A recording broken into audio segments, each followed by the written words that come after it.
All right, looks like we are on the air. I probably should share this now that I think about it. But hello, everybody, to anyone who ends up watching this. This is the first time in a while we're doing a Phantom Group Hangout. It's just going to be kind of a general discussion. But if you guys have any questions, please feel free to send them in. I'm Merlin the Mighty. And I also have, of course, two longtime members here. I've got Mr. Bond the Stampede. Oh, And that's him right there. And I think she just turned her mic back on. We've got Shot Anime with us as well today. Yo. Yo, and I love these brief, quick intros. Yeah, no, these are the best, honestly. And you know what? I should have been thinking ahead. Let me get the link here so that I can start spreading it around. But I'll put it in the chat for you guys. Let's see. Please feel free to like and share this. Here's the chat for you guys if you want to spread it around too. I know Vaughn's always spreading stuff around on social media. Twitter, hashtag Phantom Group. Oh, exactly. yeah, man. He He just spreads the word all the time. Put this in a little Facebook group here. Let's see. And it's probably about where I'm going to put it. But let's see. Let it load, hopefully, for me. Please do. And boom, I think. Yes. Okay, and there's a terrible picture of me as the thumbnail. So already off to a great start. But all right, guys. Basically, we decided that as you guys send in questions, we're just going to have a couple little discussion topics to keep things afloat. And the first thing we're going to do is we're going to discuss Black Panther, which came out recently. And I am curious. Look at that. And of course, we're going to get tons of views because we've got the hamster on here now. Is that the plan? Is that the strategy? I figured nobody would complain. So. Oh, no. I mean, the hamster probably has a lot of great perspectives on cinema and the arts as well. So, you know, it definitely unofficial member of the group as well. Definitely. She's so adorable. It's going to distract me. But sorry. You know what? No, it's cool. I'm just kidding. Vaughn, Mr. Formerly Phoenix Kai, the artist formerly known as. I'm gonna focus on you, sir. What were your thoughts on Black Panther? I feel like you liked it. Uh-huh. Oh, well, yeah, I liked it. It was like when I first watched Black Panther, man. What really got me was like it felt like it was its own thing. Like it was separate. It felt like it was separate from the Marvel universe, but wasn't. Mm-hmm. Yeah, at the same time, I was like, wow, that's kind of cool that you did that. And it kind of made me think about a few things, man, about Eric Killmonger's character. Okay. Like he just had like this hatred, man, because it's like, hey man, T'Challa, your dad's kind of an asshole for just leaving his nephew and killing his brother and not giving him a proper burial. So yeah. I did love the movie. I thought like the CGI was ass though because kind of late, but warning, guys, spoilers. yeah, spoilers. She's right. Spoilers. Man, if you ain't seen the movie by now, that's your fault. But anyway, he's right. It's already marked. But anyway, yeah, like the CGI, I was like, damn man, the CGI is kind of ass though. But you know, some cool characters, so that's all right, man. And yeah, man. Wait, sorry to interrupt though. What part of the CGI did you not like? Yeah, I know exactly what he's talking about. The one where Killmonger and T'Challa was fighting in railroad tracks. I thought that was the worst one because it was like, man, these look like some early ass PS3 graphics, man. Like, come on, Disney, man. But I kind of looked past that, whatever, and I enjoyed myself, man. I saw it like 2 times, man. I'm about to see it again. Don't worry. All right. Cool. Yeah, I agree with a couple of those CGI issues, but yeah, man, I know you did like it.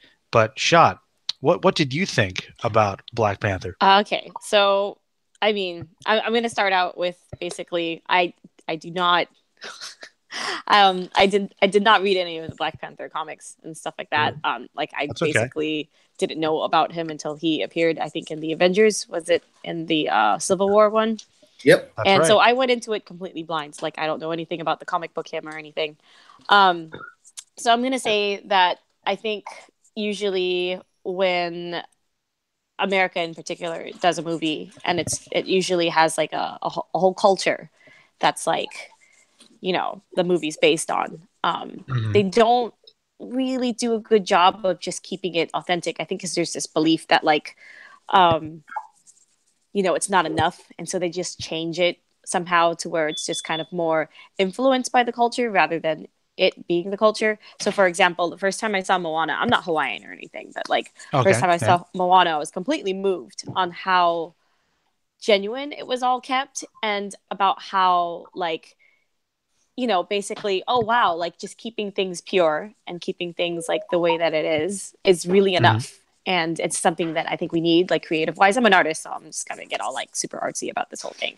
That's fine. And so I didn't look up anything about the movie like before I went and saw it. I didn't see any trailers whatsoever. I did see a lot of stuff about the costumes, however, and I found out about the costumes mainly because I think there was also there happened to be a Filipino costume designer on set, and he put some of the Filipino like tribal stuff in it as well. However, if you put them side by side and then you put the African tribal African stuff side by side, like in my opinion, like there's more of the African than I can see than the Filipino one. But anyway, so like I Mhm. was already blown away by the designs of that and everything, and so it was just I wanted to see how like everything would be in kind of a moving picture. And so when I Mhm. saw it, I was just from a creative perspective, I was completely blown away by everything, the costume designs, I guess the world building and everything. And it was nice to see again something that was just completely authentic without it being like, is this enough, do we need to change it a little bit or whatever. And it was completely, I don't know. It was moving, I think, from a creative perspective, visually anyway. The CGI, I I'm gonna say that like I'm sure that everyone is right because almost everyone says the CGI was pretty bad during that scene that Vaughn mentioned earlier and stuff. But I think I was just so like, oh, by the entire movie that I just totally did not notice. Well, you know what? I'll segue in if you don't mind, because Yeah, I think that that's actually a good point you bring up because everybody that I've talked to seems to kind of agree that the movie was pretty good all around from a visual perspective, like you said, like the production design, costumes, and the story, of yeah, it was course, the very acting. moving. It was very Yeah. It was moving. very moving. Like it definitely had a very immersive feeling to it, and I think that you're right. It really embraced the cultures it was trying to represent. Like the movie felt very, I guess, African based on my Yeah, it's perspective, just and something we need, like just to keep. yeah. I guess I guess if you sorry, I'm not explaining it very well, but I think if you keep things like authentic, it's proof that that's enough. You don't Hmm. need to like change or add like a whole bunch of other stuff that has nothing to do with it to make it interesting to people. Like having it Hmm. just be from an authentic place is enough, and I think we need more of that and stuff. But No, you're right, and yeah, I think the movie definitely embraced that idea of authenticity for sure. That's what they were going for, and I think that's good. The CGI, I mean, the one that I noticed, I mean, there is the part where they're falling, but the scene in the casino where they're going undercover. There's a scene where Black Panther just kind of like dives over onto the lower level, and it just looked really, really fake in that 1 second. That's the part that sticks out to me. But the reason why I kind of laugh about that when we make comments about the CGI is that I think the movie was just so good that we're almost looking for little nitpicks. Like that is inconsequential to the whole yeah, movie. You yeah. know, like that's the one thing people complain about. Oh, that one scene where they're falling looks so bad. Yeah, I guess it technically did compared to how awesome everything else was, but it does that destroy the movie or anything? No, I don't think No, so. not really. It doesn't. But Yeah, yeah, I brought my guys, kids agreed. to the movie. Did they like it? So my youngest, my 4-year-old, was just kind of like, this movie's too long. Oh, But really? my 8-year-old was completely blown away and smitten like the entire time. She was just, at the edge of her seat, and she had a blast like from beginning Great. to end. There wasn't a moment that she was bored. Like the whole time, she just and I have to tell her like I don't want to be that parent with those kids that just talk throughout the movie, but she just can't Uh-oh. contain herself sometimes. So she's like, "Oh my god, who is that? Oh my god, what happened?" And but yeah, no, she loved it. She loved it a lot. Like she talked about it for a long time after seeing it. So Oh, hey, that's awesome. I guess we're all in agreement that Black Panther was good. Check the box office, bro. It's been number one for like 3 weeks, and I'm not even complaining. It's gonna hit that 1 billion, man. Yeah. It ain't even been released in China yet. Oh, wow. It hasn't been. No, it hasn't. There's been Wow. a lot I of guess they got to YouTubers screen it then. actually asking Asian people who have seen Black Panther Mhm. how many. Yeah, they asked them some certain questions about just to see what they know about just kind of African culture or Black Americans in specific. I think and one of the questions was like, how many Black Americans do you think live in the United States? And a lot of them actually answered that they thought that 1/3 of the population of the United States was Black people. Oh. So I thought that was interesting too. I was like, whoa, wait, that's like really high. I think the actual one is like 11% or something. I think it's Oh, 13 from oh what yeah, if 11 or someone brought that 13. up. Yeah. Something like that. It's actually a lot less, And the which actually, to be teens, honest, right? surprised me. Yeah, I think it's only in the teens. Yeah. Yeah. It's interesting. Huh. All right. Well, that I guess concludes the first piece of discussion for that movie that Hey, everyone that was loved. Now, quick. I know it was, but I guess I guess that was it. Unless you think there's something else you want to talk about. Do you want to talk about Um, Killmonger? We could talk about Do you, Killmonger. he wants to um, talk about Killmonger? No. okay. Okay. So okay. So I was watching Black Panther for my second time, and I realized Hmm. Eric's that's not his real name. So what was his name? I'm so bad at names. Like I did Did- not know. Eric. did- Okay.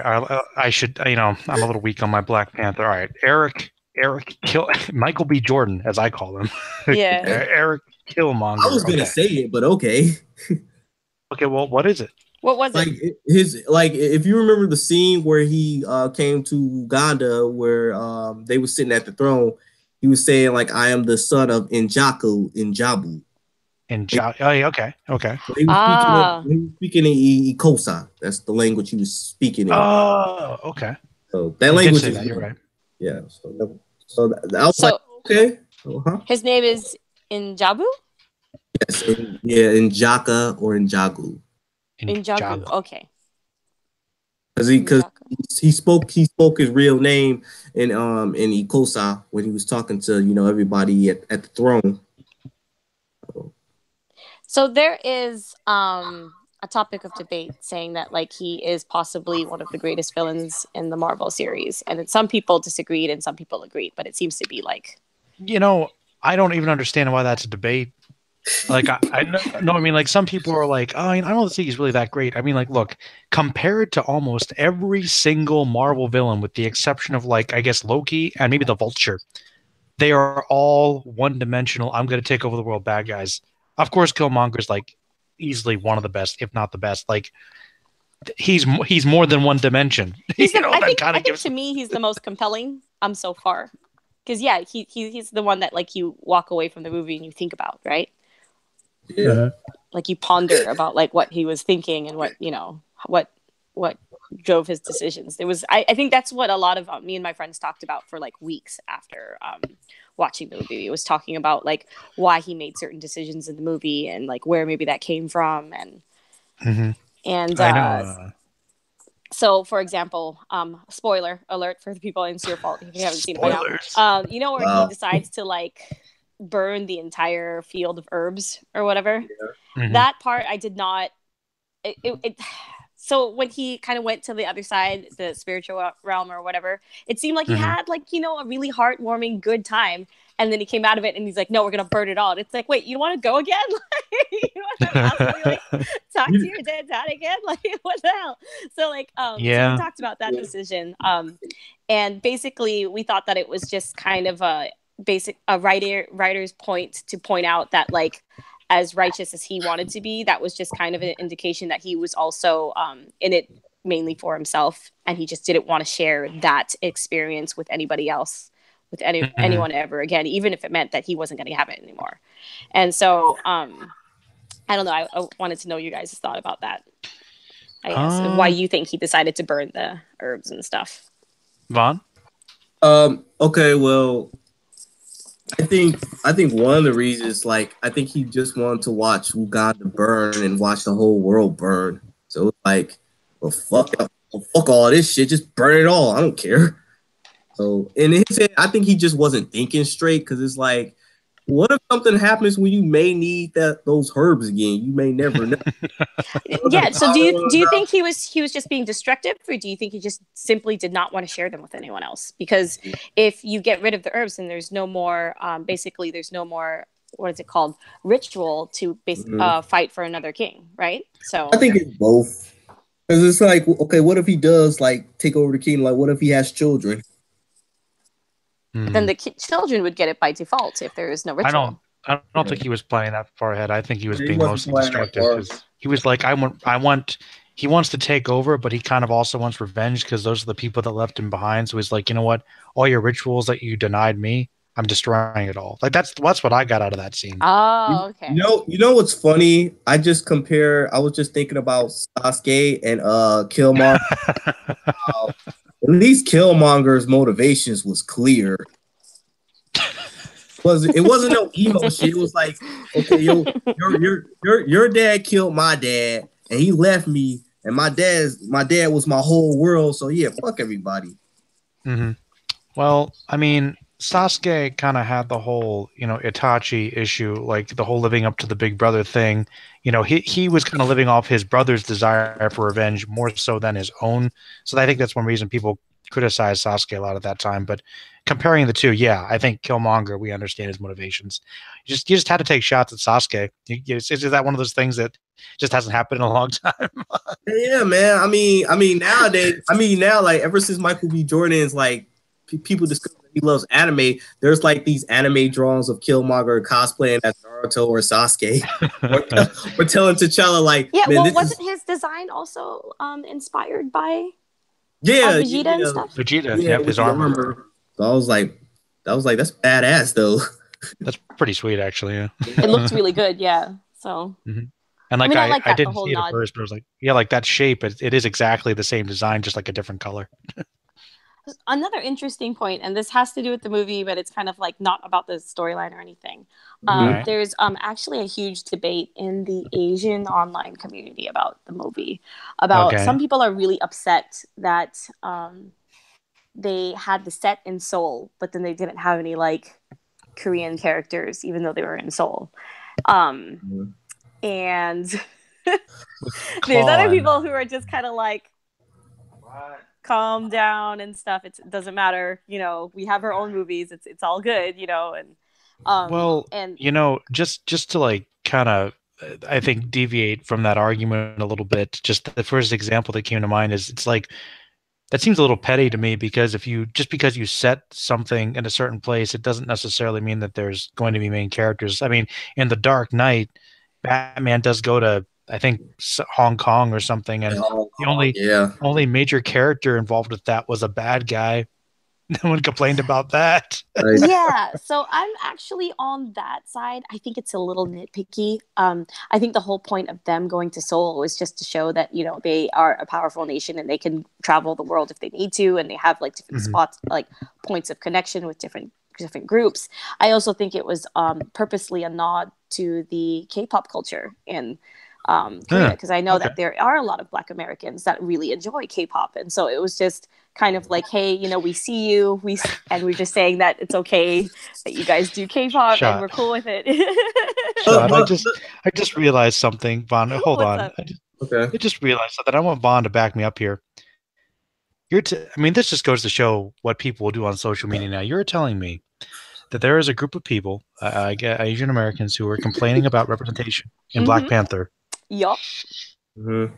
I think Black Panther was designed specifically to represent a certain group. Vaughn, can you back me up right here, there please? with you. Yeah, exactly. And if these people are bitches, it was like, wait, you had one Korean character in that movie. So I'm like, what y'all bitching about? And the movie's called Black Panther, not Asian Panther, not Japanese Panther, not Chinese Panther. It's Black Panther. I'm sorry. So I totally understand the frustration with, Hollywood taking Asian themes and then like not casting an Asian character, right? And so there's a lot of Ghost in the Shell things. Like I get that. I think that's a legitimate complaint and concern and stuff. However, this has nothing to do with Black Panther. It's good though. That's hilarious because it's connected because we're going to talk about it with the next movie we discuss. It's actually good. I was gonna say maybe some Asians just need to be loud to Hollywood like black people because black people we loud. That's definitely a problem. I think Asian Americans specific have culturally have been always on the sidelines when it comes to things like civil rights and everything. Like the whole idea there is you keep your head down, you're just gonna stay out of trouble, and then if you stay out of trouble, then nobody's gonna give you shit. But that's kind of a false way of thinking things, and so I think in general, I think because a lot of Asian Americans are new to the whole thing, they kind of take it to Tumblr level of like, wait, what? So in my opinion, I think that's kind of what happened. I think I haven't seen it too much in my feed, but I have seen some people. I'm just kind of like, wait, that's kind of a stretch there. This is, the movie's called Black Panther. Like, why would Asians be in Wakanda? Like, it doesn't make any sense. Like, exactly, an African. Wakanda's not a real place, but it's an African country that has 100% of black people. Yeah. Well, look, you're right though. Representation's good, and they definitely have a voice that it's good to be heard. But I think time and place. But this is not one of those time and places. I was going to say they're picking the absolute worst battle for this one. Like, it's like, no, it is true. Right, everything you said was right, and it's interesting. But I kind of was noticing over the past few years, just reviewing a lot of movies, that historically speaking, you're right. I think that when it comes to representation and other forms of discrimination, Asian Americans have kind of been on the sidelines because in movies and TV, I feel like Asians and specifically homosexual people, LGBTQ, I think they have been the most misrepresented in terms of just stereotyping and stuff like that. Like up until the 70s and 80s, you might still get those Asian stereotypes that were pretty bad, and people just kind of like, it's funny, even more recently maybe. So that's I think interesting. Culture changes over time and everything, and some things become not so like haha anymore. I think the big difference too is that I think Asian Americans are also starting to kind of band together because they're different Asians, right?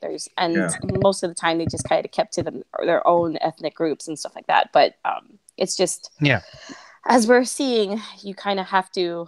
So, for example, I think Daniel J. Kim was casted in the role of a Japanese guy, and then there was like I think Asian Americans were kind of torn on that whole thing.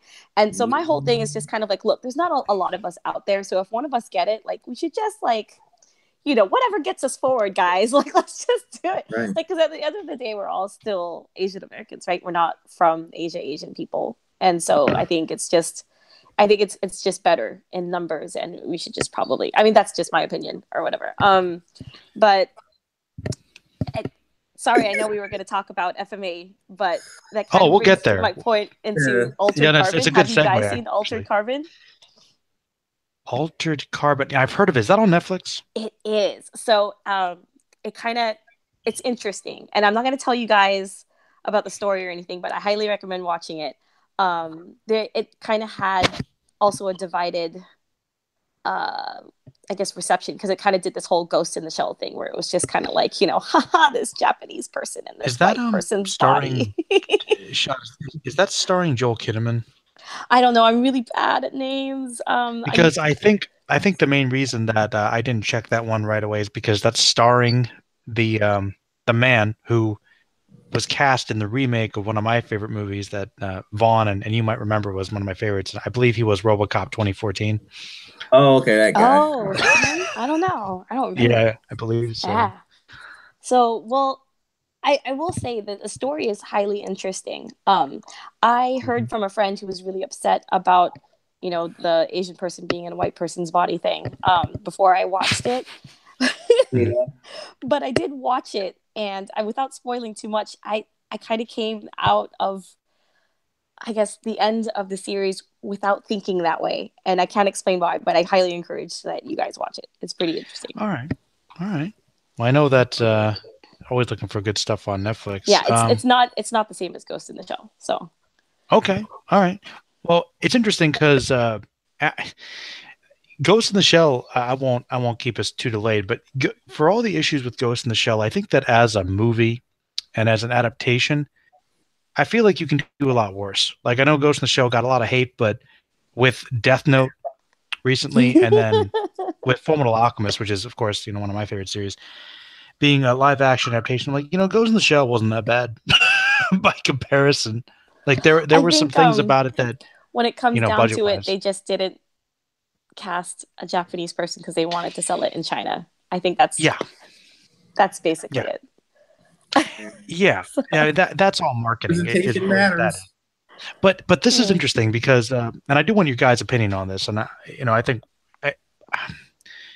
I think it's interesting because I find that the Japanese live action adaptations have a different issue in the sense that, unlike trying to translate it into for an American audience or something, usually it's closer to the source material in terms of specific events and whatnot, and trying to capture the look and feel. But the budgets are always lacking, I guess, because the film studios just don't have the same power as American ones, so they're always kind of lacking there. But I think this one just kind of had issues that were bigger than that. Like I really no, I mean no, honestly, like I liked I think that Vaughn in his video, which guys check out his review by the way, Yeah, he sorry. said something like, man, I'm gonna steal your words, but this is I think you summarized it well. It was, man, like it was something like man, like this great cosplay was interrupted by a bad movie or something. Yeah. Yeah, I was saying like, wow, this is a cool 2-hour cosplay. It was a 2-hour cosplay because like when you watch the film, you're like, okay, man, they got the aesthetics right. They got, I don't know who did the scenery, but it was all good. But then when they try to execute the characters and everything, you're just like, oh man, this is kind of boring. And that should never happen in the Full Metal Alchemist. I think Ronin Kenshin did very well as an adaptation, mainly because the director basically took whatever doesn't work in a live action film and took it out because he knew it wouldn't work, or he would change it in a way where it would work. I don't think any of that was done for FMA. No, like they really wanted to bring these iconic moments from the anime and manga, from both of them, and really try to visually make them happen, even with the limited budget. And sometimes it looks kind of cool, like what they did with Nina. Like I think the creature looked pretty good, but then you've got other scenes where they decided to go the route of using the Brotherhood version of gluttony, which has my favorite effect in the whole movie, because it's just like the CGI morph, and then like when they actually have the practical effects from, like, that is a really awesome cosplay, but that is a terrible effect. Yeah. And I'm just like, I applaud them on one hand, but on the other hand, I'm like, you guys. But honestly, even not poking fun at that stuff. And I mean, you guys probably know. I have to mention though, just chime in real quick. We just had Emerald City Comic Con here, and somebody made the live action Nina dog and put it on a wagon and was like pulling it around all throughout the convention. See, I don't know. That's morbid to me. That's just like that's just. I mean, was taking pictures of it, going like, "Why?" That's pretty funny.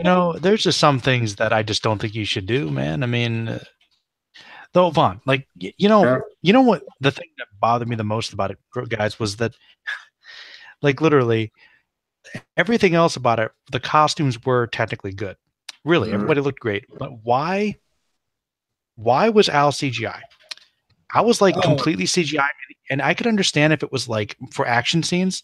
But he barely fights. He's just standing there. Why can't you just get an armor? I don't understand that. I don't understand that. You want to know why, Merlin? Because it was in the script. That's why.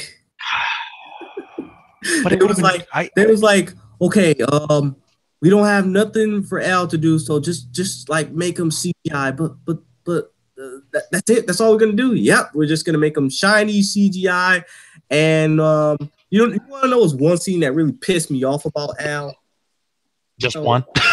No, but anyway, you remember the scene where it was him and Winry? I guess they were standing outside, and then in the bushes you had Shao. Hero's here.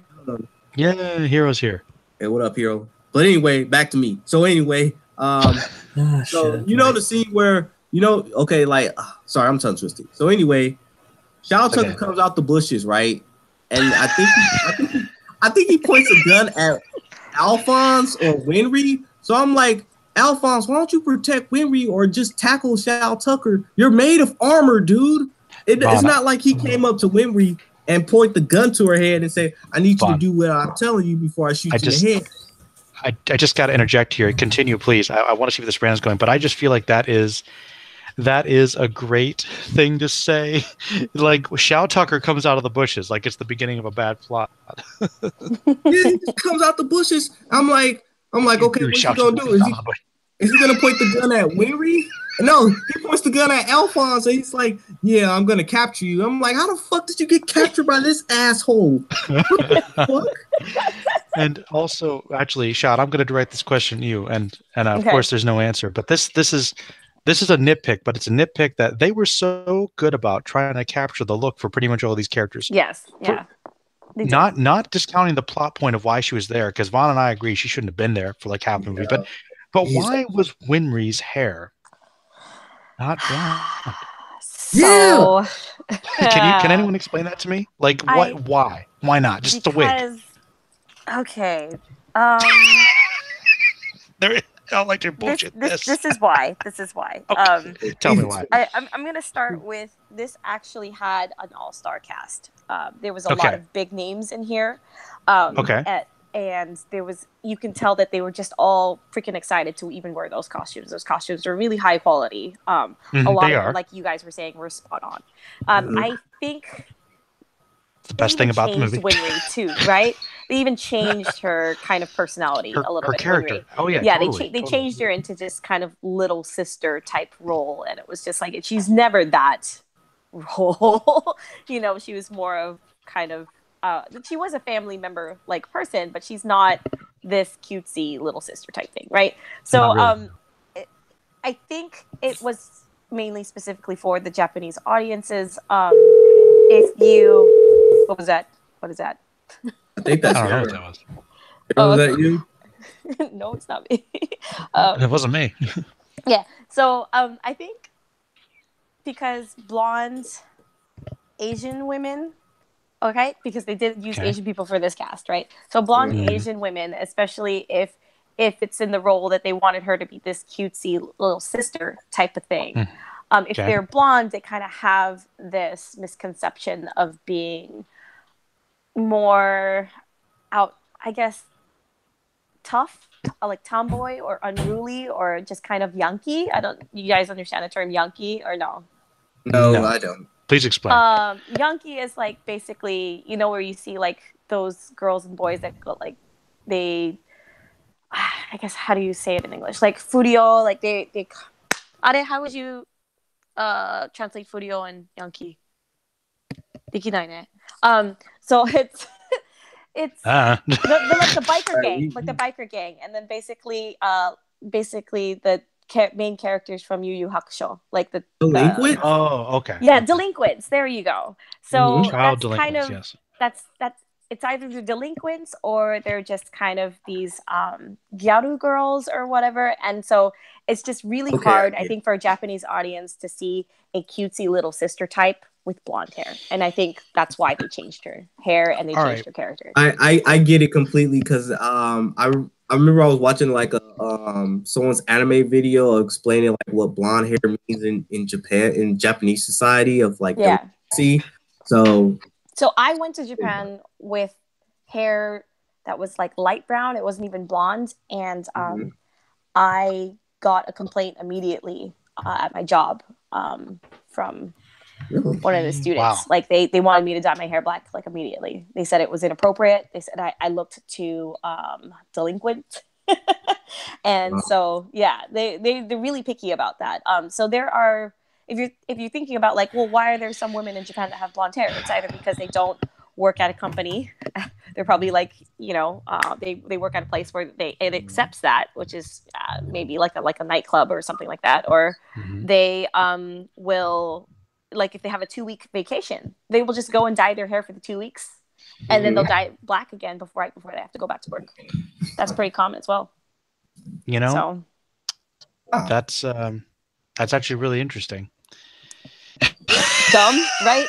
Interesting. no, No, no, I no. mean, Actually, no. It's like culturally speaking, like I mean, obviously that's why we love having you in these discussions because you always have that unique perspective. That is interesting, which kind of speaks to the point. Maybe this really was more for a Japanese audience, but Of then course, again, yeah, of course. you kind of get into that weird situation where So the okay, the director of Ronon Kenshin, I think, also had the movie. I think also for a global audience. To be honest, I think they knew what things would appeal to a Japanese audience, but they had the aesthetic and basically the storytelling of a more, I guess, global way of viewing things. So, and what I mean by that is that they kept it authentically like Ronin Kenshin and Japanese culture, but they didn't, I guess, pander to only a Japanese audience, if that makes sense. And I no, think that was the no. huge mistake for FMA is that uh, you'll see culturally like a lot of people in Asia, and it's not just Japan or whatever, my game that is they'll shit. assume that anything that is just Japanese, that people outside of Japan are just not going to be interested in it. So they're not going to even try to think about it like how would this appeal like somewhere else, and their whole thinking that of in that way is because they're like, well, we'll just give it to the country, that country, and then that country's localization team can take care of it. But for now, like we're Mhm. just going to handle how it looks for us. Like they have that mentality. And there was another thing too, where some of my friends that used to work for Google said that a lot of Japanese companies really underestimate the power of the internet and how people The are aware of internets. stuff. So, for example, there was like a Google event, in, like say in Singapore or something, and it was this K-pop group that was only not. It wasn't they were being sold as a K-pop group, but they were only stationed, or I guess they were only local to Singapore. But they weren't actually. I think they were actual Koreans and stuff like that, but they were not famous in Korea whatsoever or Japan. And so Japan just assumes that like, oh yeah, they're one of the guests in our list, but we don't think anybody show up because they're not famous in Japan or whatever. And the guy that was working for them were just kind of like, no, you guys don't understand. Like they have a huge following on the internet. Like if they have a huge following and they find out, they will show up. And so what ended up happening is that they were completely underprepared because all these fans showed up, and because the person on the Google team who happened to be like a Japanese person had no idea or didn't think about things in a global perspective way. They didn't have enough stuff for everyone, and so that's just kind of an example. Like, and that's what they did with FMA is that they assumed that because it's Japanese that other people won't know about it, and then so therefore they didn't even try. Damn.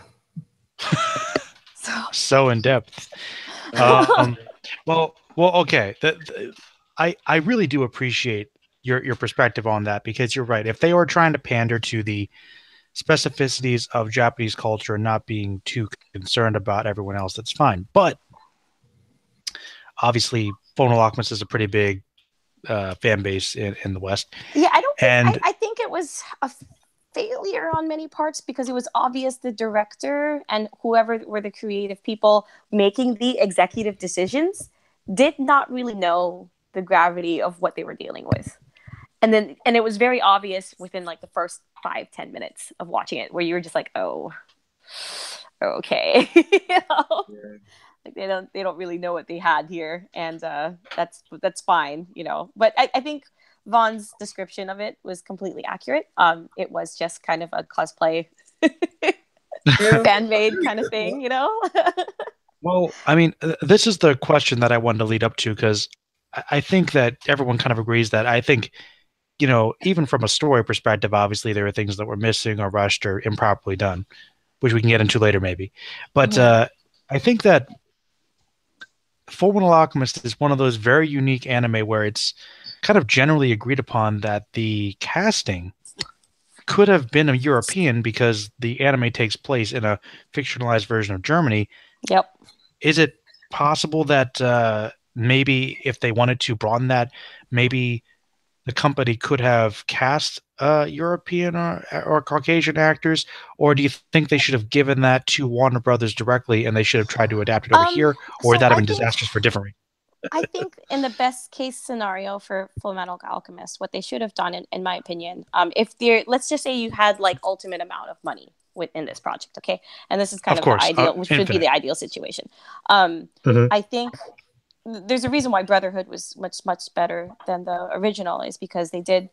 According to director, when I had dinner with him, he we can talk about that later. By the way, he said that they made sure that the mangaka was completely involved in everything, and that they had to get approval from her until they gained enough trust from her. And then as soon as like enough episodes came out where she saw that they were doing what she asked, she just started to like leave them alone and let them do what they want, because they were staying really true to the source material. So I think in an ideal situation, they should have the person who had the source material, like they usually do with, like, say, Robert Kirkman with The Walking Dead, which is why The Walking Dead show is so good, because Robert Kirkman like is heavily involved. And so they should have something similar with that, where they have the mangaka on set, and they, and it's not hard to have the interpreter or whatever. I think they should have like multiple directors probably, or working together in the same way that, like, let's say Guillermo del Toro like works with a lot of Japanese directors, right? They should have something like that, where it's just you have the Japanese perspective and then you have the Western perspective, and then in that way, like, you would make sure that everything kind of works out. I'm going to mention Altered Carbon again. I think Altered Carbon did an excellent job with something like that, where they took they casted different people from different places, and they made it work. And they had all these different cultures too, and they made it work because they, went through, I guess, each perspective from in an authentic way. And you can't have that unless you have, I guess, people on that creative team. So I think ideally, like the American, I guess CGI effects would probably be best, because Japan's is not. It was obvious in the FMA movie that what they had was a director that didn't really quite understand how it was going to look, or didn't really have a vision for how it was going to look. And so he was just kind of like, yeah, just run over there and we'll just give this footage to the CGI artist and they're just going to fucking cover it. Like, you can't have it that way. Like, you have to have the director and like the producers and all of them like be all on the same page, where like creatively, like, this is how it's going to look and this is how it's going to happen. And it obviously did not happen in this movie, which I mean, and I think this is probably because it's probably the Japanese way of making movies, where it's just kind of like the director's like, yeah, I don't know what the CGI team's going to do with this, but they said that this was going to use, so probably just look in that direction, and and we'll shoot a couple of shots, and then the animation team will take care of it. Like, that's how it is. There's a lot of what do you call it, like omakaseru culture, like where I'll just leave it up to you. I normally try to be forgiving of things. I really do. But that shot, Vanos, where the dummies start raining down, was some of the worst CGI I've ever seen in my life. Well, okay. Black Panther was worse. So budget-wise and money-wise, they're not there yet. They don't have it. They don't have what we got, right? And then they could outsource, right? But then that would require that they have somebody that speaks or that interprets for them, and then it's just the whole communication thing in a different language. Like, I think other cultures are so used to that idea, and they're comfortable with it being like, yeah, we don't speak the same language, but as long as like we get our point across, it's gonna be fine and everything. Yeah. But I think just even thinking about that is like already too much goddamn work. So they will never outsource their CGI to like somebody that can do it. They do outsource to places like Korea and China and everything, but again, their CGI is not as good as ours. So it's kind of one of those things. In an ideal situation, they would have the American CGI studio. They would have the Japanese creative people working alongside with the Western like directors and everything like that, and they would have the source material person there on all times, on all board meetings, on all creative whatever, and all through all the step of the way. But I mean, will that happen? Of course not. Because everyone wants to like claim it, right? And be like, no, this is ours and stuff. But if they just let that go, I think it could have been amazing. But I think us as like a global society, we're just not there yet. So that's why we got shit FMA. Yeah. No lesson by shot anime. Well, You know, Your brain just farted.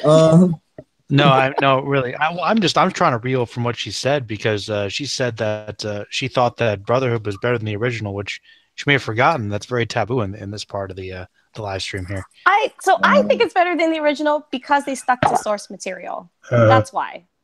And That classic you can, argument. yeah, you can argue that, like, you like the first one for what it had, and that's fine. Like, I'm not going to say that you're wrong or whatever, Mhm. but I'm an artist, and if I had anything that was adapted into a new thing, like, I'm gonna Miyazaki that shit and be like, you better not change shit because I will kill after you. Well, So I I think, mean, out of respect for the artist, that's why I'm gonna be biased, and I'm gonna side with what the well, artist no, wants I and mean stuff. that's understandable. I mean, I think that in terms of animation and of course a lot of the action scenes was better, and I think the story has some good strengths too. But I mean, I always still think that the first series was able to really pull off its own story pretty well, which Yes, definitely.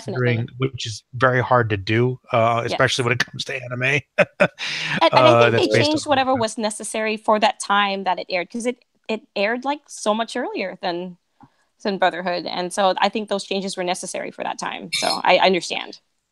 Oh yeah. I don't think it was a bad call or anything. I mean, the only thing, I mean, in all honesty, I mean, the only thing that I always thought that the first series really did do better, that I will still always stand by. I mean, I could give Brotherhood almost everything because the story is very similar anyway, but I felt like the focus of Brotherhood, and I guess the manga, ironically, was less on the brothers. They were less main characters in Mm. Brotherhood than in the first series. The first series used that time to really flesh out the themes and their characterization through that, and that was kind of the benefit. That's why I say people love Brotherhood. That's fine, but just I think you're missing out if you don't watch the first series. I really do, Yeah, honestly. no, you should watch both. I agree with that. You should just watch both. That's so that's the so you biggest love thing. so you love Conqueror of Shambhala? I think the ending of the first series, aka that movie, it's the biggest thing that's wrong with it. I think the whole diverting into the real world was I always thought that was good to leave the gate ambiguous, which Brotherhood kind of did. I think that trying to just say it was another dimension was interesting, but it always felt like it was just kind of a random side story. They decided to end with that. Let's wrap off all the stuff from the first series and then randomly just have them lose their alchemy and fight Hitler. It was really a weird way to end it. But Yeah. yeah, Shambhala, I've always had mixed feelings about. Yeah, very funny. Oh God. But I think it's better than the Brotherhood movie, actually, which is pointless. Yeah, I Yeah. don't. That It, movie. it, it, it just feels like filler. Like, wow, this could have just been a filler episode and we'd be on our way.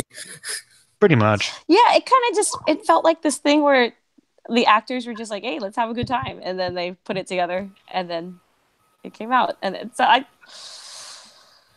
Maybe we're too old for it. Maybe we needed to be. Well, no, we were not, because It Mana ended just was fine. Mana Brotherhood was ended just totally excited about it. My 8-year-old kid was like, I'm gonna watch it. It was TV 14, so I was like, TV 14, we'll just skip past the Nina dog part, but you could watch it. That's fine. fine. And she did, and she like spent 45 minutes wanting to like it, and she was just kind of like, this is so bad, and so she just kind of floated off, and she's like, I don't want to watch this anymore, and I'm like, I don't blame you. Let's just stop. So we turned Wait, it off. Hero, are you saying something? Yeah, I can't hear him at all. I hear him Wait, I think I can breathing. hear. I can hear him breathing. Yeah, Hero, say something. He probably can't hear us though. Dang it, he can't hear Oh. us. About to beat our asses. I know. He's so upset. Wait, Hero, say something. Hero, I can hear you. I can hear something.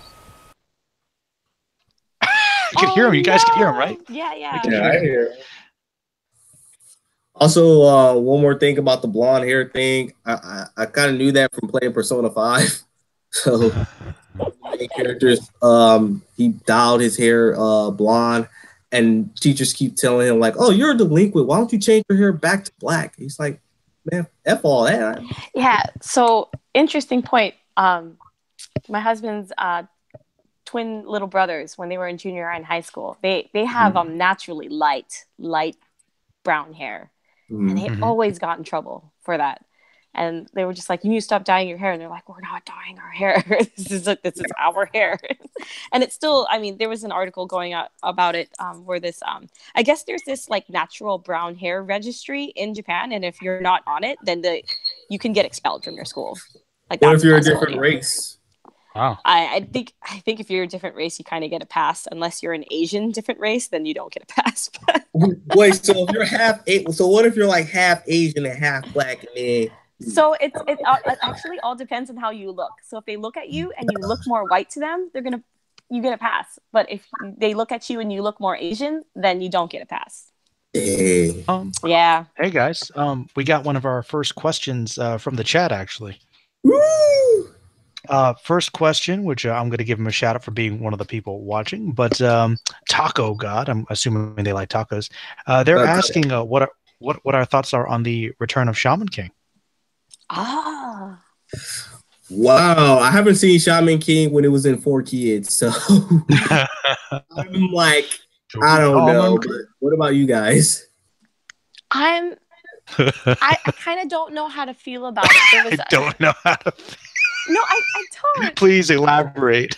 Well, okay. When I was growing up, I was really into the comics. I loved it. Like, it was just, it was. I think if it was no Shaman King, we wouldn't have stuff like Soul Eater or even Naruto. Like, there's a lot of things in Shaman King that is just kind of like. I think it was just kind of out there, but they were also one of the first ones to kind of do it right, and then they also had their style. I could go on about it, but when they stopped doing it, I just kind of had this. I went through this mourning period, and then I kind of let it go, and then I kind of like forgot about it, and then now it's back, and now I'm like, well. I went through a long time trying to accept your withdrawal from Shaman King. Right. Like, that. I don't know how to feel about it. Yeah, I'm just. It's kind of like, okay. It's kind of like, let's say you had this really bomb ex-girlfriend or something, right? And then but you guys just broke up on terms that you were like, wait, why did we break up? I don't even know. And then you went like through a few years of being like, oh, okay, well, we're just not going to get back together, but it was fun while it lasted. And then she shows up again, and she's like looking fine as hell, and then you're like, wait, I don't know how to feel about you. You left. Oh yeah, that happens. That's how I feel about it. Yeah. Huh.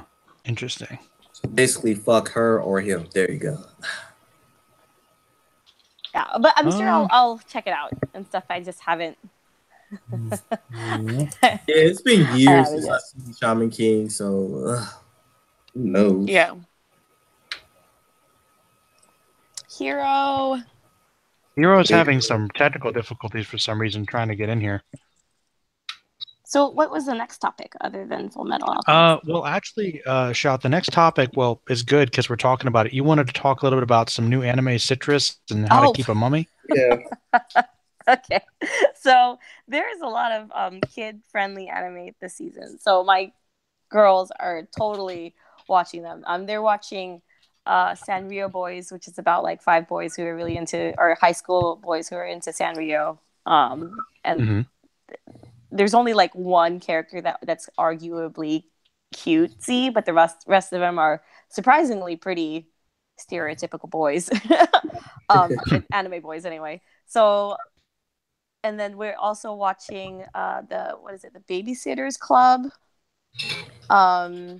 which is about a teenage boy who is, and you know how they have those after school clubs, and apparently the school he goes to has a daycare for the teachers who have small children, and so after he is done with school, he goes to the Babysitter Club and is basically like a daycare teacher and stuff like that. So my girls watched that one as well. I thought it was adorable because they have accurate things about toddlers, like stupid things that toddlers do. And when I say stupid, I mean like, they do something funny and you're like, aw. So they watch that because, my kids are still small and then they watch that. They're like, oh yeah, we do that and stuff. And then we're also watching the How to Keep a Mummy. And that one is probably arguably the their favorite. Well, actually, no. It's my youngest's favorite, and it's about basically 4 kids with their own yokai. And Okay. the main character has a mummy yokai, which is like really small. It's like probably the size of a hamster or something. Yeah, and it's pretty. I can't explain it without giving too much away because it's a pretty simple premise, but it's really like the cute thing. You know how you watched my hamster earlier? Like you just look at it and you watch it and you're like, aw. And then so How to Keep a Mummy is kind of the same thing. It's the same deal. You just watch the mummy and you're like, aw. And then it's just every episode is aw. My oldest is watching Card Captor, the Clear Card series, and she really likes it. She's likes it way too much. Like when a new episode comes out, she'll probably watch it a few times before, the next one comes out. But Citrus is not one of the ones I'm watching. It's not child friendly. That's the one Bob wants to hear about. Yeah. Go ahead. It is the Yuri anime this season, I guess. And apparently it has like a huge following on Reddit. It's already had like a pretty big fan base before it became animated. I knew nothing about it. But I did watch it, and I'm a little tired of BL and GL series. Do they call it GL, Girls Love, or whatever? BL and Yuri series being very sexual assaulty. Oh no, that ain't cool. Where they just, out of nowhere, without any like warning or build up, like someone just suddenly shoves you against the wall and starts like making out with you against your will. And so there's a lot of that, where there's a lot of like never any consensual touching at all. It's always just one person will like, and they'll take turns with the characters. Like almost all of the characters do it, where all of the characters will just take another character and then like shove him against the wall and then assault them. And then I don't even know if it's assault, because then you're confused because you don't know if the other person liked it or not. Like it's very, I don't understand it. I don't get it. So it's pretty they have like probably 1 or 2 of those kind of scenes in every episode, and then so there's it's basically about 2 high school stepsisters. Like one of the girls' dad marries the other girl's mom, and then they start living together, and right off the bat it's one of them like starts making out with the other one, and then she's like confused at first, but then hentai logic makes it, oh, well, she kissed me and I felt something, so I think I'm in love with her now. And then that's no. Very adolescent way of thinking, is what I said. Yeah, the only kind of, I guess, LGBT series is BL or GL, and stereotypically BL that I've seen that actually did pretty well with the whole consent and like the fun things about like the beginnings of a relationship and the first times for everything was maybe Love Stage. But any other one that I've seen kind of follows that same trope of like, hey, I want to kiss you, but I'm not going to ask you. I'm going to get you alone, and then I'm just going to like shove myself on you, and I think you're going to like it. So yeah. No. There's a lot of that in anime, actually, unfortunately. And I was watching the 3rd episode with my 2 friends who were super into the series, because the series has a huge following again. And it is animated really well. It's really pretty, and I'm not even sure if I could call it like a guilty pleasure for myself. I don't think I have really that much pleasure watching it, but I think I'm keeping up with it because my other 2 friends, like, they talk about it, and I just, I want to keep up with it. It's torture is what it is. She's torturing herself. It's kind of. It's for me. It's a little bit. It's a little bit. Well, no. Why? It's kind of on the same category of like when you watch Twilight, where you're like, this isn't doing it for me, and so but they were really into it and stuff. You're being encapsulated by viewing the train wreck, essentially. I don't even know if I could call it a train wreck. Okay, so obviously, since it has such a huge fan base, this is doing something for people. The whole like, I'm gonna catch you off guard thing, that must be a secret fantasy that a lot of people have, or something. It's just kind of like, I wish that guy over there. Or rape. Rape fantasy. Well, I don't think anything goes as far as the rape Like, there's no, there's no rapish. For some people, it does. Well, okay, wait a minute. Now we're getting into semantics, but there is no like deeply serious scenes, but there is a lot of, if you don't like it, then push him off. But then the person who's getting like pushed never pushes the other person off, and you're confused. This is how hentai manga is made. That's how every hentai starts. That's what I mean. There's a lot of hentai logic in it, and it's not. I can't. So, but I'm up to date on it, and well, we're glad to hear that. I don't know what's gonna happen in the series. I assume it's probably gonna be like 11 or 13 episodes or something, and it's like up to episode 9 right now, or whatever. I'd be surprised if it went up to 26, but at the same time not, because if it did have, I don't actually research what is the last episode or not, unless I really, really like the series. And the last one that I researched how many episodes was MMO Junkie. That one was really good. Like, extremely good. Yeah, that one is a love story done right, I think. You guys should watch that if you haven't already. Well, what's it called again? On the English title, I believe, is like The Recovery of an MMO Junkie. The Recovery of an MMO Junkie. I'm gonna have to look this up and see, because that is just too much of a title to remember. It's The Recovery. Yeah, if you've ever played any MMOs, they get it. They hit all the right spots and stuff like that. Okay, here it is. And then also, if you haven't played Susume, something like that. Nettajo, is it Nettajo or something? There's like a net and then hyphen Ju, Juu. Oh, Nettaju no Susume. Yeah. There you go. Okay. There you go. What she said. So my husband, has never played an MMO in his life, he thoroughly enjoyed it. It was pretty good. So okay, I think you guys should watch it. It's one of those things where, like, if you skip the opening and the closing part of every episode, like you can watch 3 episodes in 1 hour. So you could potentially marathon the whole thing in one day if you've got like 3 or 4 hours. So. Well, these days, I mean, that's the kind of show I need. Yeah, I think you and your girlfriend would love it. Seriously, I think that's. You think she'd like that? Yes. I mean, she is pretty into some MMOs. She's got. She plays 14 and some other things. You guys should definitely watch it together. It's pretty. I'll see if I can convince her. She got me to watch what was that one, honey? Diabolic Lovers. Oh shit. That sounds she was like, you'll love this one, and I was like, no, I don't. Oh my god, she was just trying to troll me. No, it was definitely entertaining. Yeah, this one was really good. If you've ever seen Real Life, have you seen Real Life? Yes, I have. So a friend of mine Real Life, it made you kind of reminiscent of like those first moments of dating someone and stuff like that. MMO Junkie kind of does the same thing, so I would definitely recommend it. Thank you. Yeah, get fun of me over here. But I'll tell you, she's just like, what are you talking about before? Oh wow, we can see him, Vaughn. The lighting, I can see the handsome face, man. I can. That's just. Vaughn's this episode's icon candy. He's like, he is. He is going to be the thumbnail. We need more female I know viewers. No, turn the light back on. No, it's too damn bright. Yeah.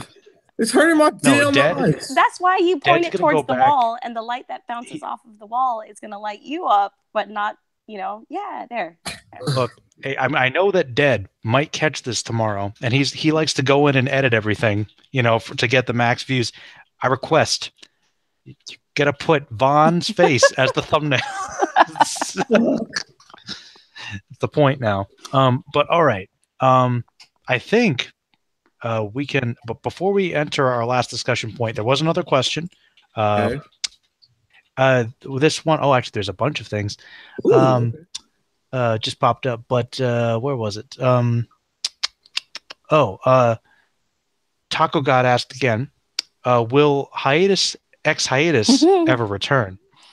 And I thought it was funny because I brought that up, and I think Dad and I were talking about maybe trying to do it again or something, but I don't know. That's kind of up in the air. We were like, hey, the reason we stopped doing it was because at the time, Hero, who's here again, was the only person that could, like, I guess, really edit it. So we put a lot of pressure on him, and so it was just too much to do. So, I mean, I'm Yeah, it's willing a to lot of help out with editing you that. have to do.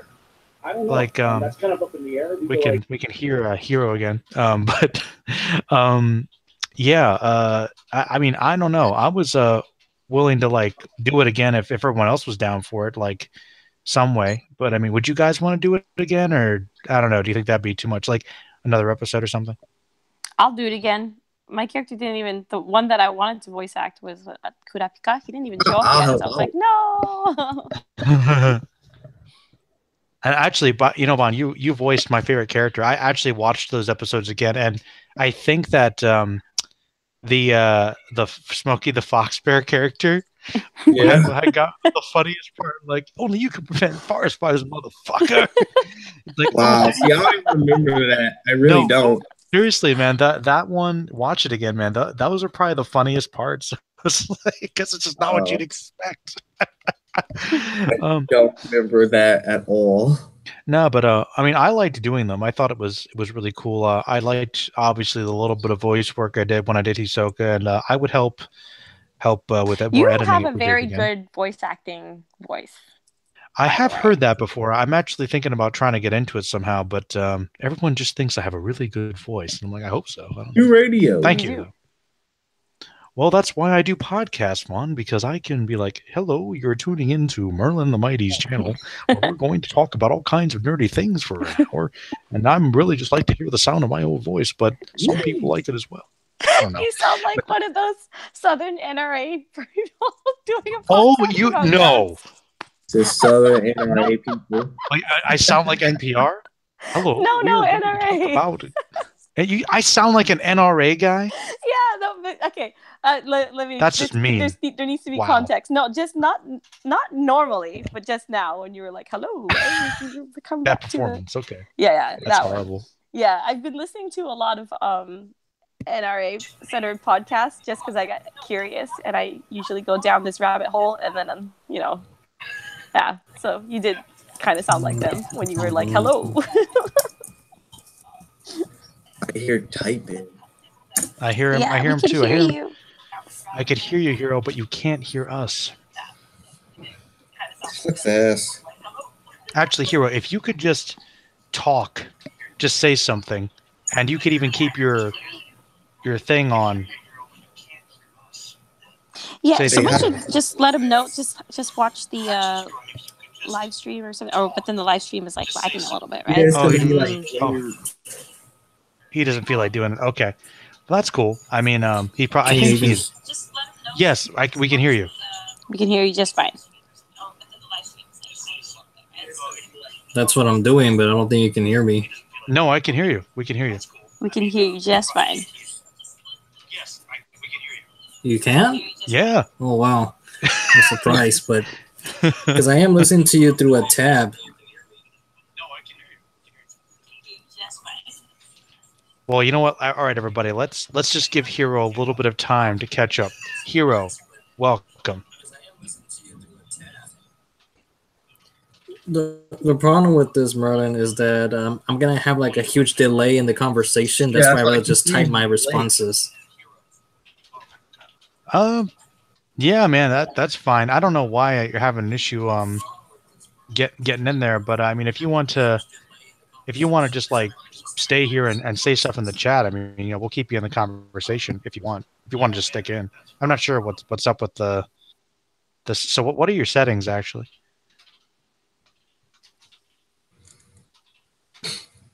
It's a long pause, man. I know it's a real long pause. Did you hear me that time? Like you said, it's gonna He like might be typing in the chat. Maybe. Okay, he says he's gonna stay.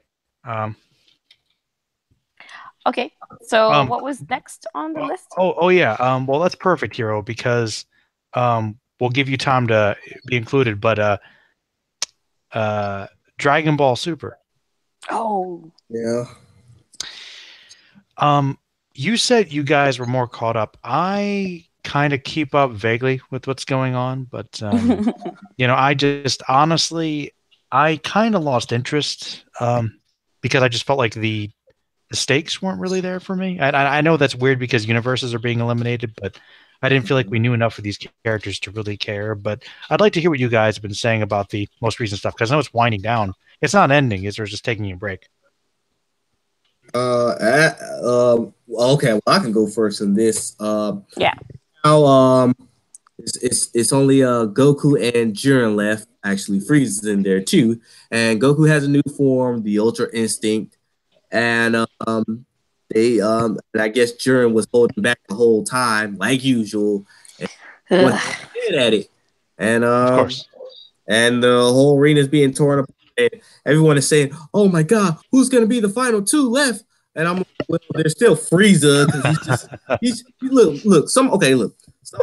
Okay. I was having an argument with somebody saying that some tell me, man, Frieza is gonna fuck Goku over hard.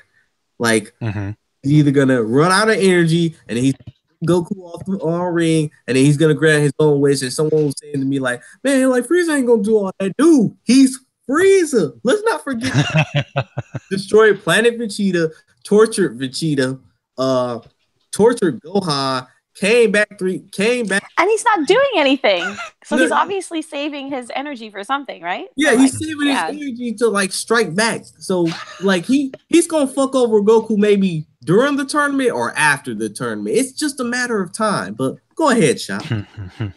Yeah, no, I agree with that. I don't know why people think that he's gonna that he's not there for, it was very obvious from the beginning that he was just there to do something, to screw or something, and he's just waiting for the right opportunity. I don't know how it will happen. I kind of feel like somehow it's gonna be Goku and Frieza after Jiren, but I don't know how he's gonna beat Jiren. So another Goku versus Frieza fight. I mean that's gonna happen, right? After the world tournament, or what? Not world tournament, or the universe, whatever they call it. They agreed to fight each other after, and that was the condition of Frieza joining their 10 warriors of 10. So, well, yeah, that's right. I do remember that, and I think that was actually one of the issues I kind of had. Like, I think Frieza coming back for Resurrection F was actually a pretty cool way to kind of jumpstart interest in the series again. But I wonder if they're kind of relying on that a bit too much, because then they brought him back again to me in the Tournament Power, which I thought was cool. But I just feel like they're kind of really focusing so much on Frieza, and maybe there's just a part of me that feels maybe a little bit jaded because my favorite villain is Cell, and I feel like they kind of skipped him. They never bring him back, do they? They never bring Cell back. No, there was a lot of potential of having Cell join up with Universe's 10 because he's part Saiyan, Namekian, and he's part everybody. So it's like, I'll be honest. I lost interest after 17 and 18 left. After they fell off, I was like, I don't care what happens anymore. Well, I know Hero just put in the chat here, and it's interesting. I think he's actually similar to me. He says he lost track of the series for a couple months now, but he lost interest in Super a long time ago, kind of the same way I did. The characters are very shallow, and everyone feels like exaggerated misconceptions of themselves. And please, Hero, if you want to expand on that a bit more. But I think, what do you guys think about that statement? Because I actually kind of understand that. All the minor characters are wasted as fodder and didn't improve them. Yep. It's still the Goku and Vegeta show. Yeah, that's my biggest issue. Like all those other side characters, like Roshi, Tien, even Krillin to some extent, just really underutilized. Like, why are they there if they're just going to get butted out so immediately? Piccolo, Gohan. It's just Piccolo's there to be the pseudo father for Gohan, and which he always has been. Grandfather, right? And he used his stretching ability to not have a ring out. I don't know why, but I like that they bring that back at least. like he had the ability, like he did it, and then he just forgot about it when he had the ring out. And I'm like, what the fuck, yo? Well, he's forgotten about that ability for a long time. Remember, he has never used his ability to grow large since like Dragon Ball. Like what the like another thing I want to quote what Hero was saying. Like, yes, it is the Goku and Vegeta. Like at first, I thought they were like what gave me more hope of the show was the Goku Black arc, where they at least have Trunks finish the blow when he took out Zamasu. I was like, okay, that's different. You didn't let Goku and Vegeta have this win, but then Tournament of Power came out. I was like, ooh, not good. No, I agree with you, man. Like, I think that the Goku Black arc is the most interesting, compelling arc of the show so far with Super, because it's kind of emulating Future Trunks' story and what I would argue the best written portion of Z was, which was the androids and cell stuff. And I think Zamasu was a bit more interesting of a villain. Yeah. You're right. The ending with the fight was good there. And then that was interesting. That was something different for Dragon Ball. There was something more fresh. And then we just go back to another tournament when we already had one. And I was just like, how I get it, but it seems just kind of lazy to me. I don't know. And of course, more views come up the moment we start talking about Dragon Ball. It always comes back to Dragon Ball.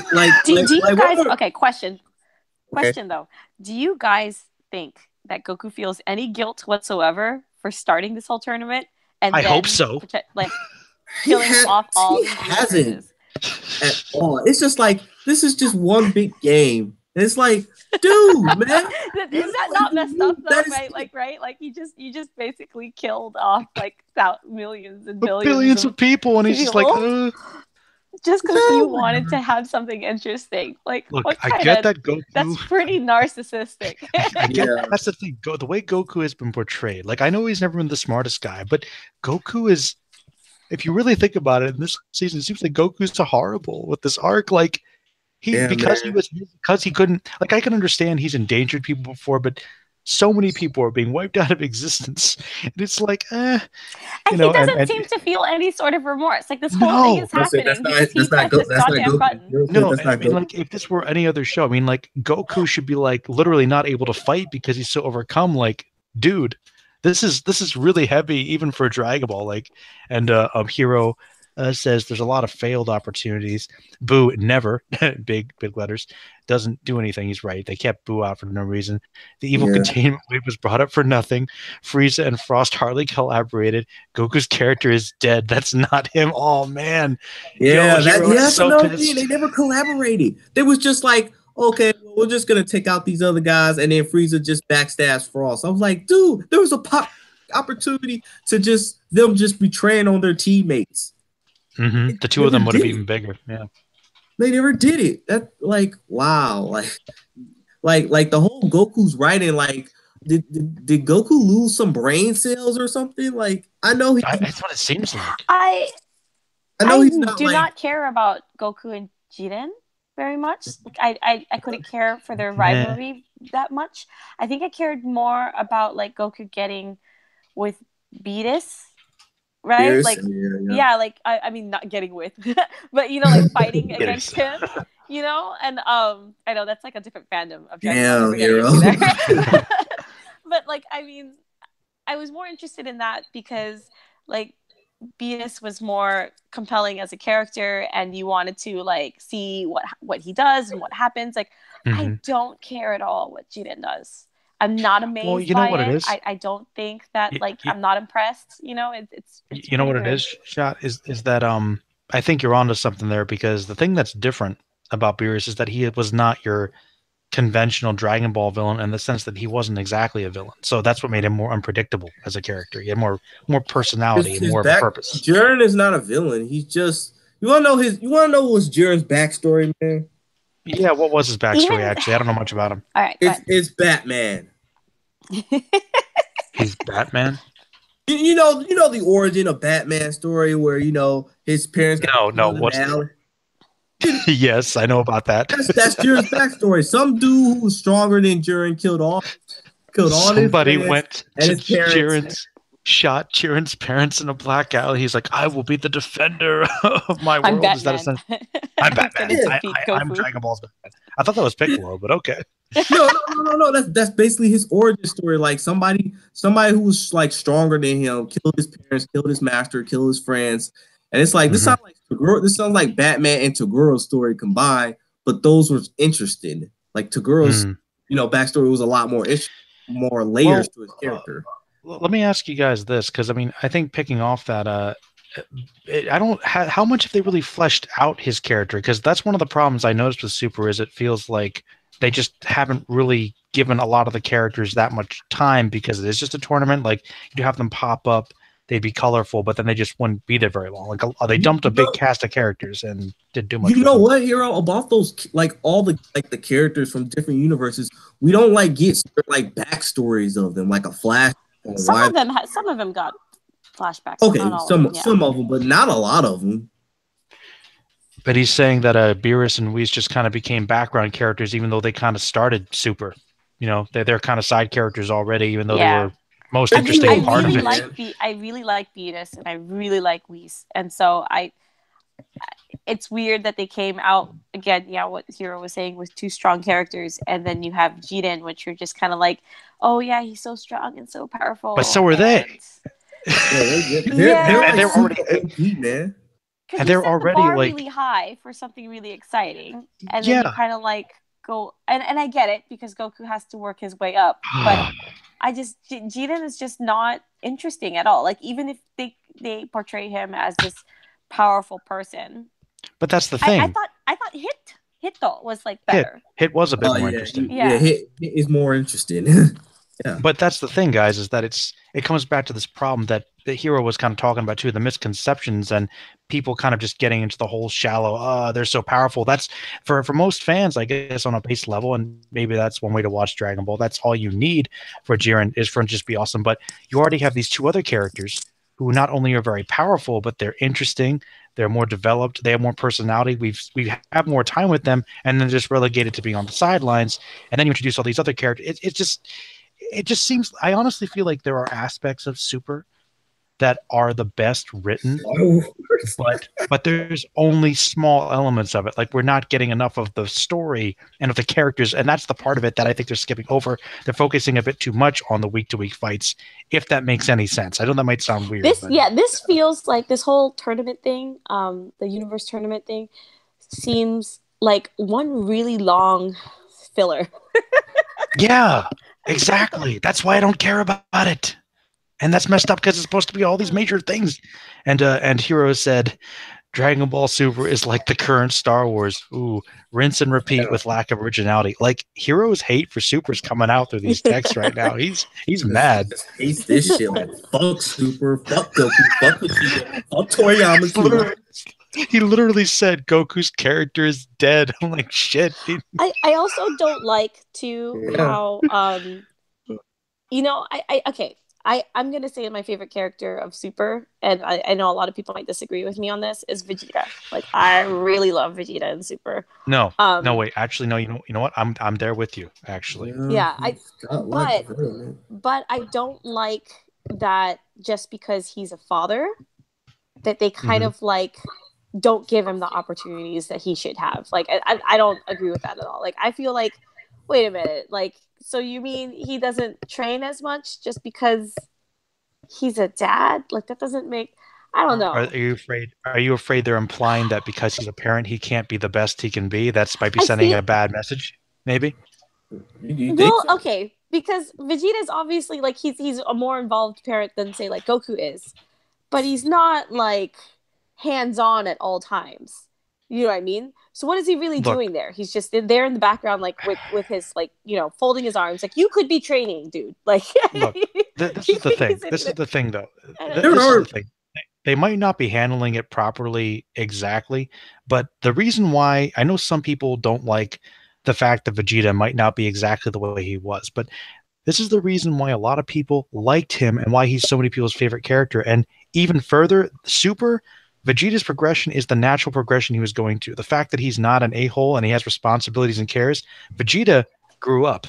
Yeah. Vegeta has developed as a character. He's a better person. I like his character in Super a lot. That scene, I think, was it in Battle of Gods where he has to distract Beerus by performing that little dancing act? People hate that. That is the most powerful moment for Vegeta because he, the normal old Vegeta would just like gone off the cuff, started fighting, wouldn't be able to restrain himself.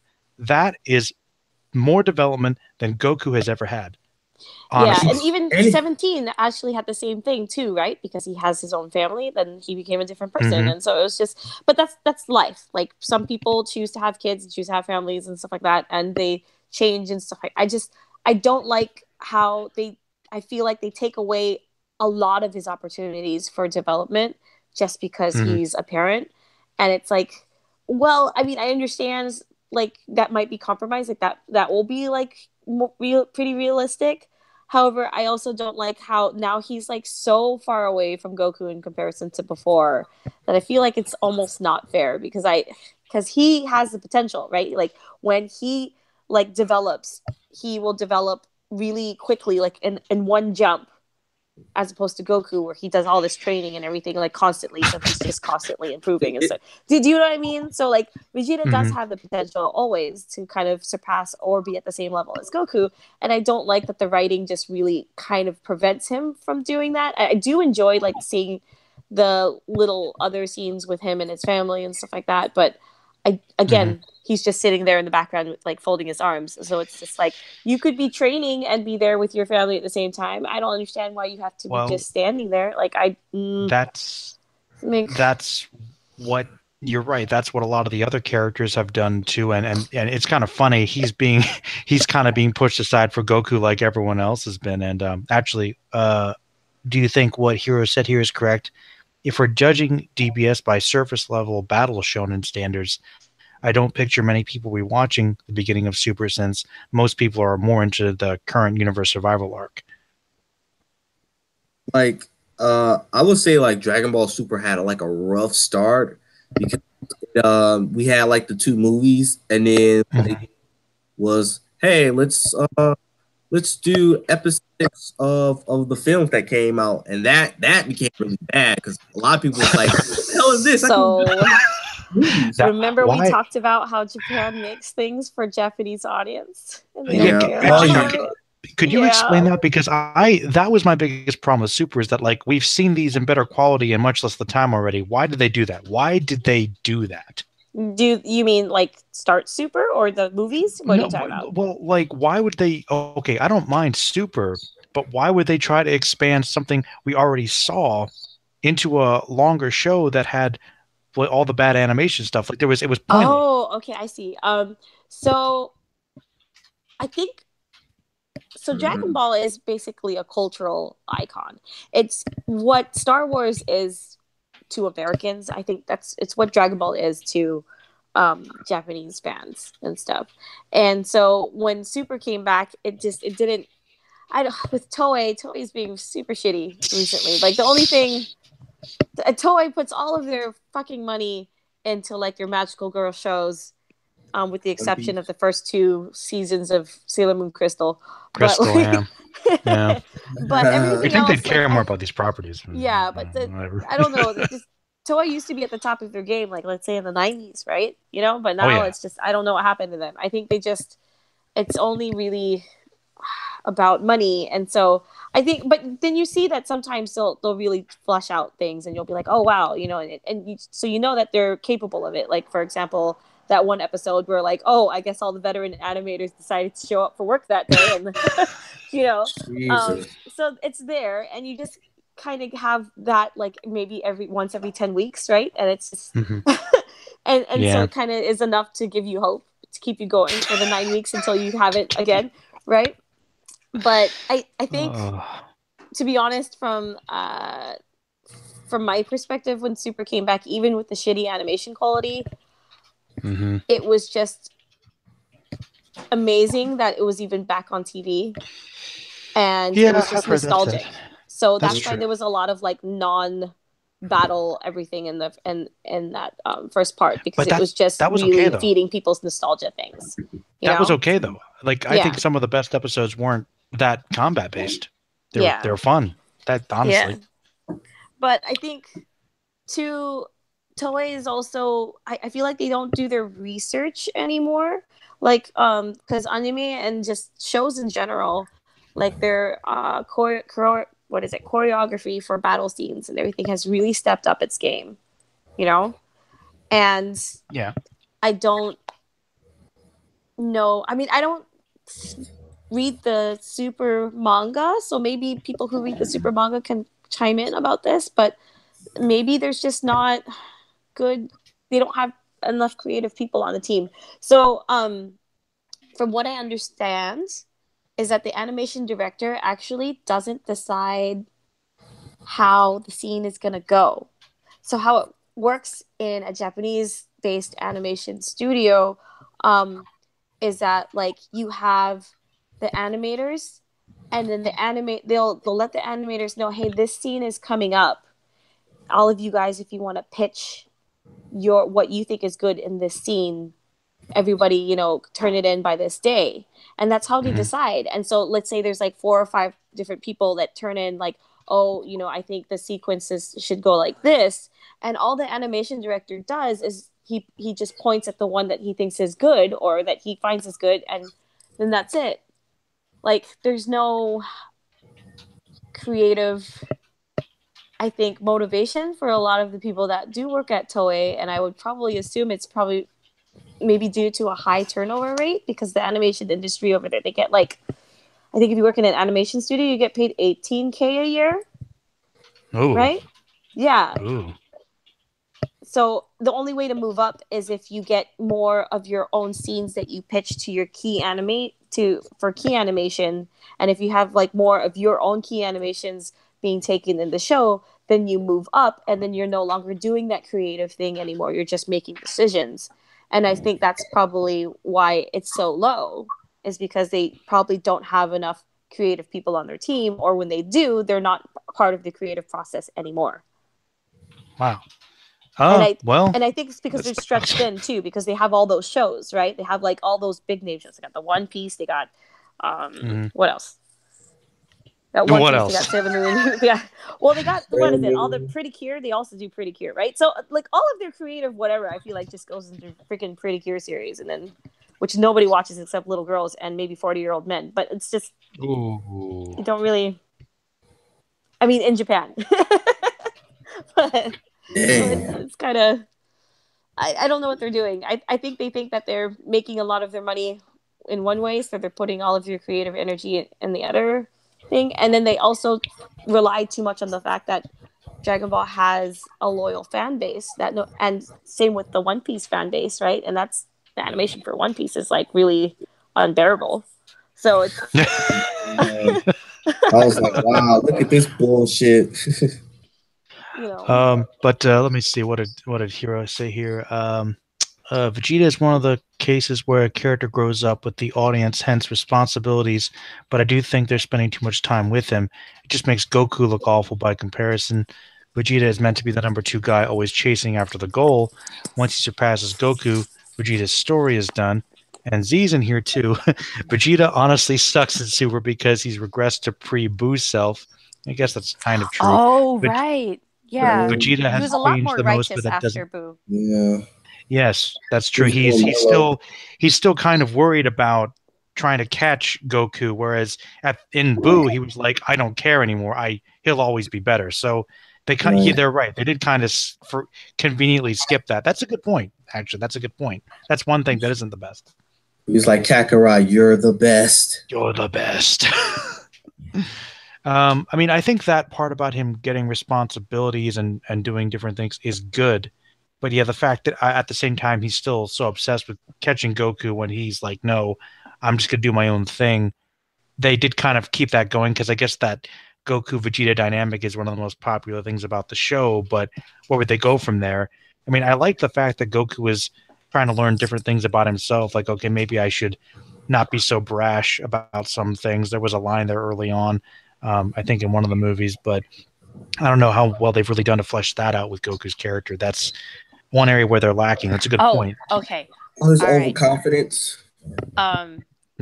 Too confident, do you guys think that Goku's and I hate to ask this question. Oh no. Because What is he? Okay. All right. So a lot of people had conversations of whether Doctor Who is also this type of character too. Do you think that maybe Goku is an Aspie? An Aspie? Yeah. What's that? What that is that? Huh? You don't know what an Aspie is? What's that? Oh, really? Okay. So it's a person with Asperger's syndrome. Oh. Oh, Yeah, like one Wait of a- our fellow members is also an Aspie. Like I have a lot of friends that are Aspies, and they're always really cool. But if you talk about like the undiagnosed and untreated Aspie, I feel like Goku's like right up that alley. wait. Is this kind of like Goku on the autism spectrum sort of thing? I mean, yeah, they do say that like Asperger's syndrome is on the spectrum and stuff like that. But what I mean by that is because like similarly with Doctor Who, okay, Doctor Who is Okay. just focused on doing one thing, and then he's not really, he doesn't really, I guess, always Doesn't catch on multitask. to what people are telling him, and Mhm. Oh, Goku's okay. kind of on that same way where he's just only Cues. focused on one thing, and when people are telling him like certain things, like he just doesn't fucking hear them, Dang. You know, I mean, Goku. This is new. Goku. Part of Goku's issue. He might have Asperger's. That's the remember, thing he is, I did could his kind of damn- see. I could kind of see that, but I'm just like, I don't know. I don't know where to go with that. I mean, I don't think I they're wonder ever if going to that's a bring that up in possibility. I mean, Because Ball, like, that would explain like so much where he was just, like he just doesn't catch on Goku, that, what are you doing? I'm like, doing this right now. and not saying that all Aspies are like that, because there's a lot of Aspies that do catch on and everything, because a lot of Aspies have like they go through therapy and everything, and they and they're just a lot more aware of themselves and of other people. But like Goku is just not aware at all. Like, That's interesting. So your theory might be that Goku isn't dumb. Goku just might have like some attention issues, but he's not or ADHD or ADHD or something. That's, I don't know. Does that make it? I guess that makes it better. That's interesting. That's a new one. That is a new one. I've never heard that one before. Well, because I think he's similar to Doctor Who in a lot of ways. And people have always talked about Doctor Who being an Aspie. And so I always thought, like, maybe he's like kind of the same thing. Because he is a genius at what he does, like a natural genius at what he does, right?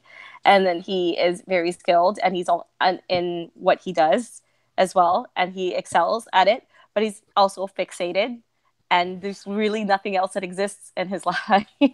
Not even his kids or his wife, or like, Z's saying, I think Z's saying he agrees with you in Super, but not in the manga. So maybe in this version, maybe they're leaning that way, I guess. But that's true in the manga. I didn't get this feeling in Dragon Ball Z, so that's true. That's true.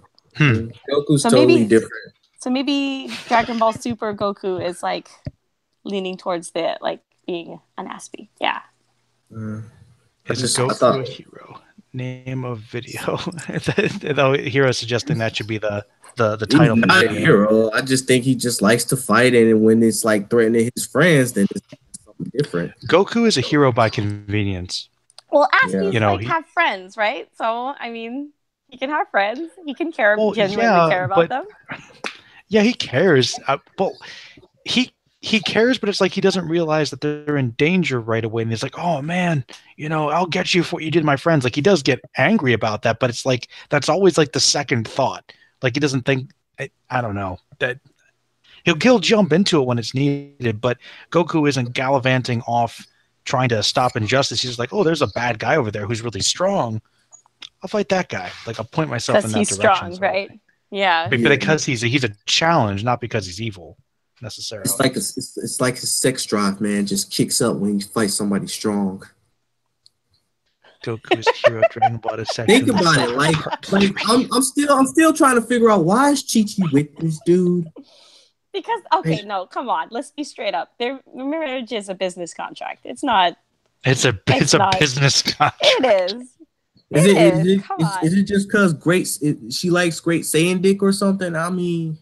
I think she was probably initially, because you have a lot of those marriages too, contract marriages, especially in Asia. It's common where you fall in love and you get married, but then after a certain while, you just kind of have this friendship kind of partner relationship, but you stay married. And so that's what I mean by that, is that Chi-Chi and Goku are kind of a business marriage. They're not. Why don't you just leave them and just get something better? I mean, she could still mess she's around. too obsessed and focused with her own kids and stuff. One And, of them and are grown. She got the youngest one to deal with. Chi-Chi's got nothing going on like in her life Oh except no, her children. Chi-Chi's cool though. I like Chi-Chi. I I like think Chi-Chi. I love Chi-Chi a lot, but we got to be real, and especially in Dragon Ball Super, she's just only portrayed as this Kyoiku mama, which is it translates to a mother who's obsessed with the education of her children and her grandchildren. Why don't Goku just give her the dick already so she'll stop bitching? Well, I think Goku does. I think Goku and Chi-Chi No, he are don't. very content. I think they're content with what their relationship is, which you're right. Yes, It's more of exactly. like help each other. Yeah, You know, they it are might very not be. they are very content. They don't seem unhappy It's with not their very. contract. It's So. it's not very sexual. It's like, yes, you are going to give me 2 children, and you are going to provide for me somehow, which I guess he hasn't done very well. And you're just going to do your thing. I'll feed you. We'll leave each other when we're friends. So But When he question. said, you know, when he said he doesn't know what a kiss is, I'm like, what? You guys, question. Do you think he did it more than 2 times?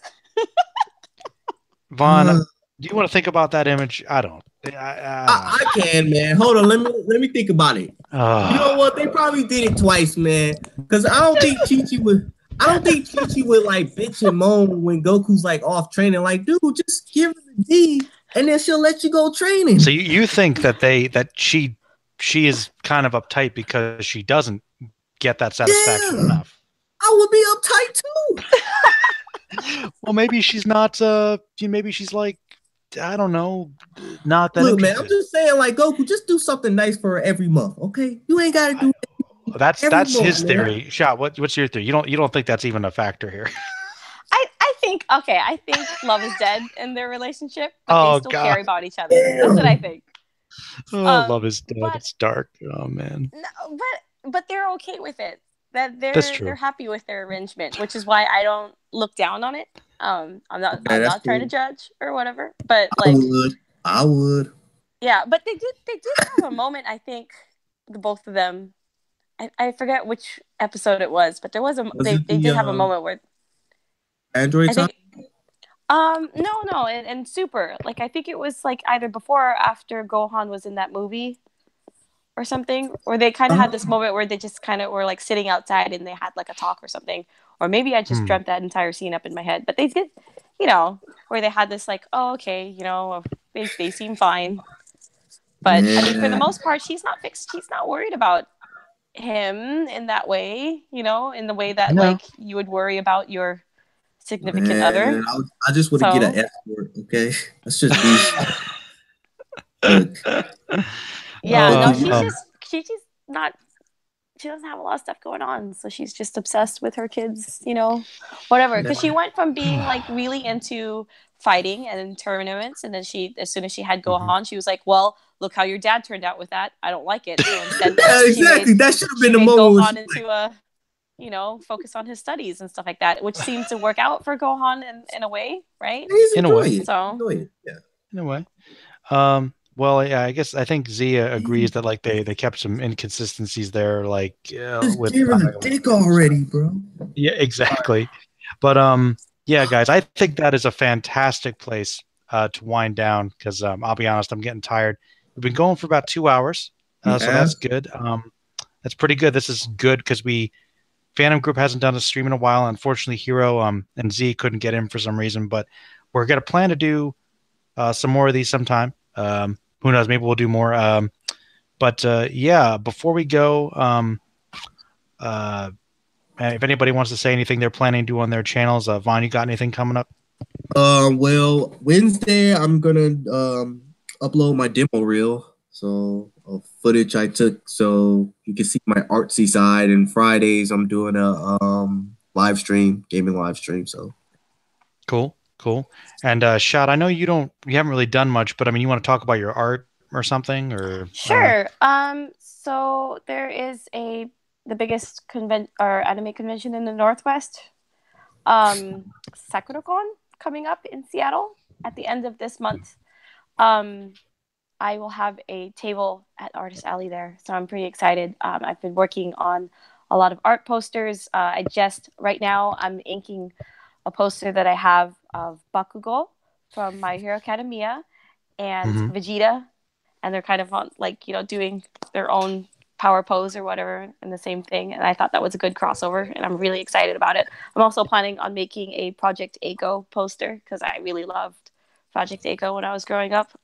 The second movie, um, and the one where Biko has that mecha suit and stuff like that. But anyway, and then also I am planning on making some MMO junkie stuff, and then also launching some PR stuff for my webcomic that I will actually buckle down after Sakuragon, because I've decided that Sakuragon will probably just be my last convention thing, and then I'm just gonna go the webcomic route from here on out. So Oh, cool. Yeah. Well, hey, definitely when you're getting progress, I'll share that stuff. I'm looking forward to that. And Hero, I don't know if you can hear me, but you or Z, if you want to mention anything, I'll mention it quick. I know Hero's working on getting his comic novel thing, Deadly Hearts, up too. He said he's got like the first a story related to that up, and he's doing a lot of Devilman related content too. So check out Anime Hero too, guys. And Z, he's been keeping up with the Dragon Ball Super episode reviews pretty consistently. He's been pretty angry about a lot of it. Usually it's like good, not good. He's just got a lot of rage. But his videos are pretty entertaining on that as well. My stuff, I'm probably gonna do some more videos about something. I'm kind of figuring out some random things, but I'll all let your you guys videos know. are good though. So even Well, if it's about thank you. I kind of am all over the place, but I can't tell you guys because I actually got a little inspiration for type of videos I want to do, but I honestly can't tell you about it. But I think you guys will get a kick out of it. You'll see what I mean. But anyway, I'll leave you guys with that. Check out Dead's channel next month. He's going to be dropping a lot of videos.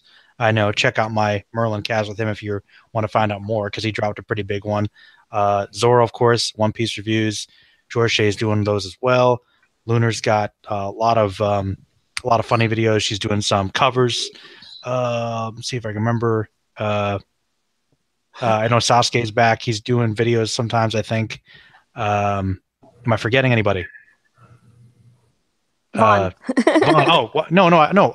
He already went. He just said he's doing. He's got the podcast, and he's got the gaming stuff. All I just said, I got a demo reel, and I'm doing a live stream Friday. He already went. I'm Yes. trying to. Shame on Yeah. you. Yes, check out all our videos, please. A lot of great people on here. Interesting characters, people with different content, anime and other things. Random side question shot. Are you going to be doing any more stuff on your channel at all, like to promote your art or your comic, or is that just kind of permanent hiatus? I would like to, but the art is like, if I have time to do the videos, I'd rather do the art. I think, especially with the YouTube algorithm, it just makes more sense to do the art because I actually get money from doing the art. Okay. See? Never mind. Whatever pays the bills. Never mind. Whatever works best. But hey, that's cool. Maybe I'll have you guys on for some podcasts again. I know Hero and Vaughn will be on. I'm gonna get you on shot sometime when you want. Yeah, I guess we'll end that. Anybody who wants to send in any other questions, I know Dead and I, or maybe Z or somebody, will try to respond to them about some of these Dragon Ball topics. So we talked about the FMA movie. We talked about Black Panther. Shot told us about some anime she's watching. Please watch MMO Junkie and Altered Carbon. That is my recommendation for you guys. Altered Carbon, MMO Junkie. And any comments, questions, suggestions for other videos? Phantom Group is still here, and whenever a couple of us can get together, we will try to do something. All right, everybody, say goodbye. Bye-bye.